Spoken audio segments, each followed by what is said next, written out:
maamulaha dugsiga hoose dhexe deegaanka Faraguul oo hoos yimaada degmada Garada ayaa waxa uu uga warbixiyay warbaahinta ka howlgasha degmada Garada duruufaha iskuulka iyo baahiyaha ku gadaaman ardayda iyo macallimiinta.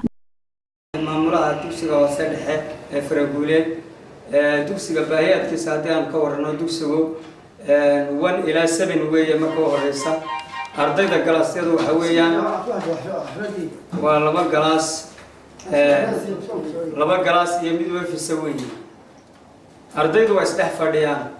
1 ilaa 7 waad garanaysaa iyo laba galaas oo kaliya ardaydu way isdhex fadhiyaan qaar gidaarada dambe ayaan ugu dhignaa qaar galabtii baan ugu dhignaa yaaniga dhismayaashu aad bay ugu liitaan oo ugu yaryihiin office malaha meel ma garanaysaa macallimiintu ay ku shaqeeyaan iyaga kala dhiga malaha gate-kii malaha fiidan malaha waqtiyada had iyo jaraale ay dadku guuraan ama roobka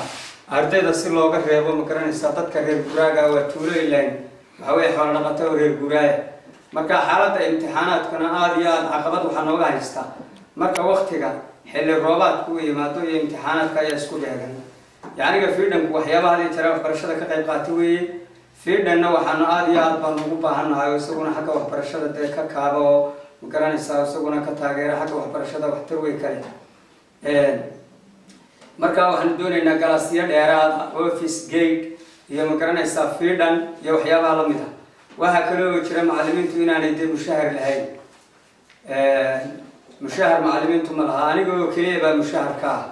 oo shaqaalaha dowladda ee rasmiga ku jira inta kale runtii wax mushahar oo ay leedahay ma jirto markaa runtii waxaanu aad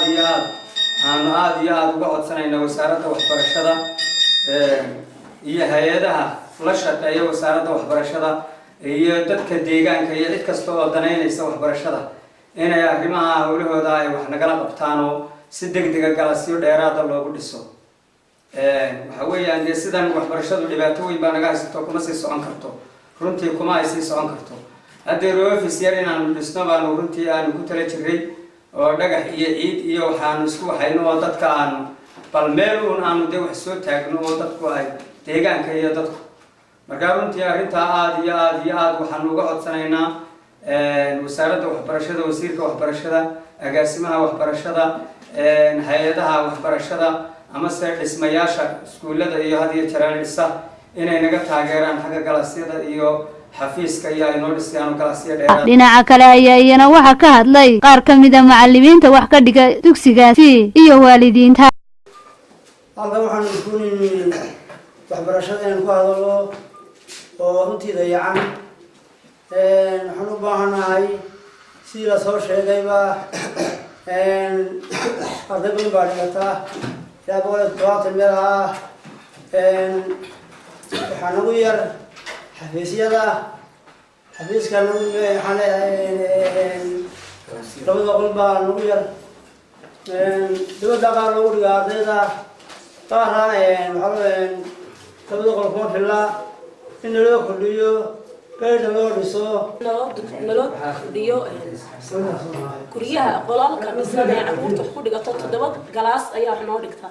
7 galaasna 2 qol guda weeyo 2 qol way ku yaraadeen qaar baa carruurta dibadda loogu dhigaa qaarna waxaa loogu dhigaa gudaha